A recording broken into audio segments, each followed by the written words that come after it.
할렐루야. 네. 벌써 은혜가 이제 다 돼서 제가 할 게 없을 것 같은데, 저희 고등부입니다. 아직 많이 부족하지만 그래도 하나님께서 이렇게 또 영혼들을 세워주셔서 열심으로 달려가고 있습니다. 우리 고등부를 위해서 많이 기도해 주시기를 간절히 소망합니다. 아멘. 자, 우리 오늘 함께 나눈 말씀은 히브리서 10장 7절에서 11장 7절에서 10절입니다. 말씀 아까 읽었는데 다 잊어버리셨어서 제가 다시 한번 읽어드리도록 하겠습니다.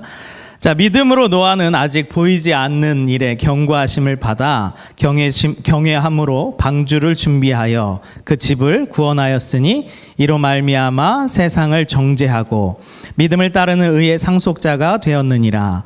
믿음으로 아브라함은 부르심을 받았을 때에 순종하여 장래의 유업으로 받을 땅에 나아갈새 갈 바를 알지 못하고 나아갔으며 믿음으로 그가 이방의 땅에 있는 것 같이 약속의 땅에 거류하여 동일한 약속을 유업으로 함께 받은 이삭 및 야곱과 더불어 장막에 거하였으니 이는 그가 하나님이 계획하시고 지으실 터가 있는 성을 바랬음이니라. 아멘.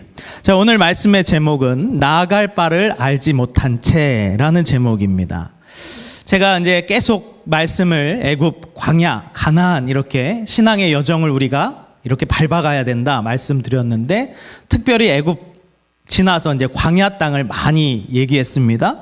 제가 이제 광야에 대해서 어떤 말씀을 전했는가 쭉 살펴보니까 이제 세상의 악한 왕이라는 제목부터 시작해서 10가지 재앙, 또 홍해를 건너는 사건, 그들이 우상 숭배한 것, 또 하늘에서 내리는 떡은 어떤 것인지, 또 우리가 드리는 제사, 안식일, 성막, 정한 것과 부정한 것 등등 우리가 광야에서 생각해보고 거쳐야 되는 많은 것들을 살펴봤습니다. 그래서 이제 슬슬 이제 광야를 좀 마무리 지려 그래요. 너무 광야만 하면 광야를 못 건너실까봐 오늘 하고 다음 주까지 마저 광야 마지막 시간을 갖고 이제 부활절 이후로는 새로운 말씀을 또 하려고 합니다. 오늘 이 광야의 말씀 히브리서 11장에는 믿음의 사람 두 명을 보여주는데 바로 노아와 아브라함입니다. 이 노아와 아브라함의 삶을 보면 한 가지 특징이 있는데, 그것은 하나님께서 그들의 삶에 어떠한 장치를 해놓으셨다는 거예요. 그들이 광야의 삶을 살아갈 때 하나님께서 특별히 설치해 놓으신 장치, 그것은 오늘 제목과 같이 나아갈 바를 알지 못한 채 가게 하셨다는 거예요. 알지 못한 채 가게 하셨다는 거예요. 그래서 11장 7절에 보면 믿음으로 노아는 아직 보이지 않는 일에 경고함을 받아. 그러니까 아직 보지 못했어요. 실제로 일어나진 않았어요. 그러나 경고함을 받고 보지 않은 채 뭐를 준비합니까? 배를 준비하는 거예요. 배를. 그리고 아브라함도 마찬가지입니다. 11장 8절에 보니까 믿음으로 아브라함은 부르심을 받을 때에 순종하여 장래의 유업으로 받을 땅을 나아갈새 갈 바를 알지 못하고 나아갔으며. 그러니까 아브라함도 그 길을 걸어가는데 그 걸어가야 길을 하나님께서 알려주셨어요? 안 알려주셨어요? 안 알려주신 채 가라는 거예요. 노아도 안 보여준 채 가라는 거예요. 참 희한한 것이 이스라엘 백성들도 마찬가지입니다. 하나님께서 이스라엘 백성들을 저 애굽 땅에서 광야로 끌어내셨는데 중요한 건 그들이 어디로 가야 되는지, 어떻게 가야 되는지, 무엇을 하며 가야 되는지 말씀해 주셨어요? 안 해주셨어요? 안 해주신 채 그냥 가라는 거예요. 우선 가. 아브라함도 우선 가. 노아도 우선 배 만들어봐. 이렇게 그 알바를 모른 채 가게 하신 것을 이 광야라는 곳에 하나님께서 설치해 주셨다 이 말이에요. 그러니까 노아를 한번 잘 생각해 봅시다. 노아가 배를 지어서 그 광야라는 그 길을 가고 있는데 과연 그 자기 식구들과 그 산속에서 쓸쓸하게 배를 만드는 그 과정이 쉬웠겠는가? 1년, 2년도 아닙니다. 배를 몇백 년 동안 만들어요. 120년 동안. 자, 그런데 만드는데 중요한 건 뭐냐면 주변의 사람들이 그들을 어떻게 받겠냐는 거예요. 장차 있을지도 없을지도 모르는 그 일을 대비하기 위해서 그 숲속에서 자신의 아들과 그 노아가 그 배를, 그것도 작은 배도 아니에요, 엄청 큰 배를 만들어 가는데 과연 그 많은 사람들이 그 가족들을 보고 뭐라 그랬겠어요? 미쳤다 그러지 않았겠어요? 미쳤다. 보이는 것도 때로는 어려워요, 이루어가는 게. 근데 보이지 않는 것을 행할 때에 그 노아에게도 얼마나 갈등이 많았겠어요. 이걸 계속 해야 되나? 말아야 되나? 혹시 나중에 비가 안 오면 어떡하지? 이 얼마나 갈등 속에 이것을 만들어 갔겠어요? 만드는데 지쳐서 힘들 때에 포기하고 싶지 않았겠어요? 그런데 하나님은 보여주지 않아요. 우선 가라는 거예요. 우선 가라는 거예요. 참 희한하죠? 아브라함도 마찬가지입니다. 너가 본토 친척 아비집을 떠나라 그래요. 근데 그때는 아브라함 시대는 부족 국가라 그 부족, 자기가 속해 있는 공동체에서 떨어져 나온다는 건 상당히 위험한 거예요. 부족 간의 전쟁도 많고요. 그리고 그 부족에서 만일 어떠한 가족이 떨어져 나가면 모든 다른 부족의 표적이 됩니다. 그들을 지켜주는 울타리를 나가는 행위예요. 그러니까 그들이 나가서 떠돌 때에 얼마나 자기 아내를 누이라고 속여야 되고, 왜요? 자기 죽을까 봐. 그런 위협과 고난이 막 닥쳐오는데 하나님께서는 아브라함 보고 뭐라 그러세요? 떠나라는 거예요. 떠나라는 거예요. 이것이 광야의 길을 가는 사람들의 모습이었다는 거예요. 갈 바를 알지 못한 채 하나님께서 가라고 말씀하셔요. 그래서 이스라엘도 그 광야의 길을 가는데 마찬가지였어요. 그 광야의 길을 가면 하나님께서 그 애굽 땅에서 딱 건져내서 광야를 가면 형통대로가 열립니까? 그렇지 않아요. 더 고난스럽고 더 고통스럽고 더 힘든 곳이 기다리고 있어요. 그곳이 바로 광야입니다. 그런데 하나님께서 그 나아가야 할 바를 알지 못한 채 가라 하시는 거예요. 가라. 그들이 그 길을 묵묵히 걸어갑니다. 하나님께서 그 길을 미리 알려주셨으면 얼마나 편했을까, 그런 생각도 해봐요. 왜 하나님께서 그 위험한 길을 가라고 하시는데 왜 그 나아갈 길을 말씀해 주시지 않는가? 왜 항상 안개에 가린 것 같고 답답한 그 길을 자꾸 가도록 하시는가? 기도해도 응답이 없고 하나님께 여쭤봐도 알지 못하겠고 너무 답답한 거예요. 그래서 제가 어느 날 어떤 청년을 집에다 이제 데려다 주는 일이 있었는데, 민종이라는 친구입니다. 민종, 이름이 민종이라는 친구인데, 그 친구가 이제 고등학교를 졸업하고 군대를 갔다 왔어요. 그리고 나서 이제 저한테 물어보는 거예요. 목사님, 제가 가야 할 길을 모르겠어요. 무엇을 해야 될지, 또 진로는 어떻게 해야 될지, 또 하나님 앞에 어떻게 살아가야 될지 모르겠어요 라고 묻는 거예요. 기도해도 깜깜해요. 마치 안개의 길을 걷는 것 같아요. 그래도 저 나름대로 하나님의 뜻대로 살아가고 싶은데 목사님 어떻게 해야 되나요? 물어보더라고요. 제가 뭐라고 대답했을까요? 민종아, 나도 그래. 너만 그런 게 아니라 나도 그래. 나도 내 앞길을 모르겠어. 그런데 이 말만 한 게 아니에요. 그리고 이 친구에게 이렇게 얘기했습니다. 그런데 그거 알아? 우리가 나아갈 길을 알지 못하니까 우리가 하나님 앞에 기도하는 거야. 우리가 나아갈 길을 다 안다면 너가 하나님 앞에 기도하겠니? 내가 하나님 앞에 기도할까? 우리가 나아갈 길을 알지 못하니까 우리가 하나님 더 붙잡는 거고 하나님 앞에 더 기도하는 거야. 성경에 보면요, 히브리어로 테바라는 말이 있습니다. 테바. 이 테바가 뭐냐면, 테바가 뭔지 아십니까? 갈대상자라는 뜻이에요. 갈대상자. 성경에 딱 2번 나옵니다. 이 테바라는 말이. 그래서 모세가 어렸을 때 그 테바라는 곳에 담겨져서 강가에 던져졌죠. 또 이게 어디에 나오냐면 노아의 방주를 테바라고 불러요. 근데 이 테바에는요 몇 가지 특징이 있습니다.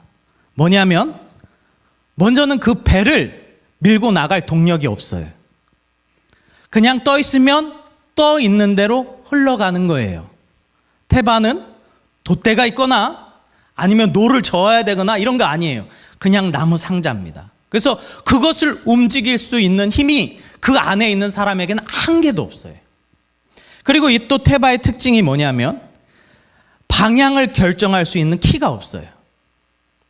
그래서 내가 이쪽으로 가고 싶으면 방향을 이렇게 틀고 이쪽으로 가고 싶으면 방향을 이렇게 틀고 배는 그렇게 하는데 이 태바는, 이 갈대 상자는, 이 노아의 방주는 방향을 결정할 수 있는 키가 없다라는 거예요.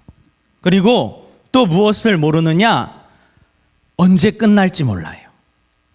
언제 그 종착지에 도착할지 그 안에 있는 사람은 아무도 몰라요. 이런 특징을 가지고 있는 것이 태바입니다. 그런데 그 태바가요, 누구를 살립니까? 그 안에 있는 생명을 살려요. 할렐루야. 움직일 원동력도 없고 조정할 키도 없고 언제 끝날지 모를 그러한 길인데 중요한 건 그 태바 안에 들어가야 그 안에 있는 영혼이 살 수 있다 이 말이에요. 할렐루야. 그러면 하나님께서는 왜 태바라는 것을, 우리의 광야의 그 길을 아무도 알지 못한 채 그냥 가도록 하셨을까? 그것은 보이지 않아야, 그 나아갈 길을 알지 못해야 우리가 하나님을 찾기 때문에 그렇습니다. 할렐루야. 그리고 우리가 알지 못해야 그분에게 구하며 기도하기 때문에 그렇습니다. 또 우리가 언제 그것이 끝나는지를 몰라야 우리가 항상 깨어 기도하며 준비하기 때문에 그렇습니다. 암흑을 가는 것 같죠? 아무것도 모르고 그냥 떠나는 것 같아요. 그런데 오히려 그것이 우리를 살린다 이 말이에요. 왜요? 그러한 일 때문에 우리가 하나님을 더욱더 붙잡기 때문인 줄 믿습니다. 네. 그래서 광야길은 마치 아무것도 모르는 것처럼 막막한 곳을 가는 것과 같이 보여요. 그래서 하나님께서 마지막 날도 그렇게 정하셨습니다. 마태복음 24장 36절에 보면, 그러나 그 날과 그때는 아무도 모르나니 하늘의 천사들도 아들도 모르고 오직 아버지만 아시느니라. 노아의 때와 같이 인자의 임함도 그러하리라. 하나님께서 장차 오실 그 예수 그리스도, 하나님께서 심판하러 오실 그 날도 하나님께서는 알게 하셨어요? 모르게 하셨어요? 모르게 하셨다는 거예요. 우리는 모르고 가는 길을 택한 사람들이에요. 그러면 우리가 나의 힘으로 가야 됩니까? 아니면 하나님을 의지하며 가야 됩니까? 네, 하나님을 의지하면서 가라고 하나님께서 방향키도 떨어뜨려 버리고 가야 될 그 노도 떨어뜨려 버리고 그 마지막 끝이 어딘지도 모르게 하시고 그냥 하나님의 인도하심 따라 가도록 이끌어 가시는 줄 믿습니다. 그래서 마가복음에 보면, 마가복음 13장 32절에 보면 이렇게 말씀하셔요. 그러나 그 날과 그때는 아무도 모르나니 하늘에 있는 천사도 아들도 모르고 아버지만 아시느니라. 그러면서 이렇게 말씀합니다. 주의하라, 깨어 있으라. 그때가 언제인지 알지 못함이라. 주의하라, 깨어 있으라. 그리고 34절에 보면 또 똑같은 말씀을 하십니다. 가령 사람이 집을 떠나 타국으로 갈 때에 그 종들에게 고난을 주어 각각 사물을 맡기며 문지기에게 깨어 있으라 명함과 같으니. 35절에 보면 그러므로 깨어 있으라. 집 주인이 언제 올지, 혹 저물 때인지 밤중일지 닭이 올 때인지 새벽일지 너희가 알지 못함이라. 그가 호련히 와서 너희가 자는 것을 보지 않도록 하라. 깨어 있으라. 내가 너희에게 하는 이 말은 모든 사람에게 하는 말이니라. 아멘. 할렐루야. 하나님께서는 우리를 깨어있게 하시려고, 하나님께서는 우리를 깨어있게 하시려고 그 앞에 나아가는 길을 보이지 않게 하신 줄 믿습니다. 네, 이게 참 신비한 방법이에요. 참 신비한 방법이에요. 우리가 깨어있고 준비하려면 마치 앞의 길을 다 알아야 준비할 수 있을 것 같은데 실상은 그렇지 않더라 이 말이에요. 내 생각대로, 내가 보이는 대로 행하면 결국 우리는 어디로 가게 됩니까? 망하는 길로 가게 돼요. 참 희한합니다. 그것을 이스라엘 역사를 통하여서 지겹도록 보는 거예요. 지겹도록 보는 거예요. 그래서 하나님께서는 그 가는 길을 알지 못하게 하셨어요. 저는 가끔 많은 사람들을 보게 되면 그런 생각을 합니다. 정말 불쌍한 인생은 어떤 인생일까? 자신이 계획한 대로 다 이루어지는 인생. 그 인생이야말로 참 불행하겠다 생각해요. 왜 그런지 아십니까? 그 사람에게는 하나님이 필요 없기 때문에 그래요. 자기가 계획한 대로 다 이루어지는 인생. 그것이 과연 축복일까? 아니요. 대부분의 그런 사람들은 하나님을 모르더라고요. 대부분의 그런 사람들은 하나님을 의지하지 않더라고요. 대부분의 그런 사람들은 이 땅에서 성공하고 부자가 되는데 그 부자가 천국 가기가 낙타가 바늘기에 들어가는 것보다 더 어렵더라고요. 왜 그렇습니까? 하나님을 의지하지 않기 때문에 그런 줄 믿습니다. 할렐루야. 그래서 우리는 마치 그 앞으로 가는 길이 캄캄하고 모르는 길을 가는 것처럼 광야를 걸어가요. 근데 한 가지 우리가 확인해야 될 게 있어요. 자, 보세요. 모세가 광야의 길을 걸어가는데 몇 년이 걸렸습니까? 모세가 광야 길 혼자 갈 때 40년 동안 갔어요. 자, 그러면 이스라엘은 광야 길 갈 때 몇 년 동안 갔을까요? 40년 동안 갔어요. 예수님은 광야 길을 갈 때 며칠 동안 가셨습니까? 40일 동안 갔어요. 왜 하나님께서 의도적으로 이 광야의 길을 40이라고 표시해 놨을까? 그것은 우리는 계획하지 않고 가는 길이라 할지라도 하나님은 계획하셔서 가시는 길인 줄 믿습니다. 아멘. 네. 우리는 모르고 가는 길이에요. 그런데 하나님은 우리가 모르는 그 길을 하나님은 다 계획하셔서 가게 하셨다 이 말이에요. 그래서 하나님은 의도적으로 이 광야라는 길을 40이라는 숫자로 통일하셨어요. 왜 그럴까요? 후대에 보는 우리가 깨달으라고, 우리 보고 알으라고. 그 광야의 길, 너희는 계획하지 않았을지라도 나는 계획하고 너희를 끌고 가는 그 길이라고 하나님께서 보여주시기 위해서 우리에게 그 길을 가게 하신 줄 믿습니다. 네, 하나님께서는 이끌어 가셔요. 그러나 우리 눈에는 당장 보이지 않아요.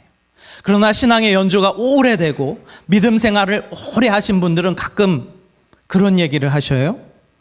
야, 그때는 몰랐는데 지금 돌아보니까 그 길을 하나님께서 인도하셨더라.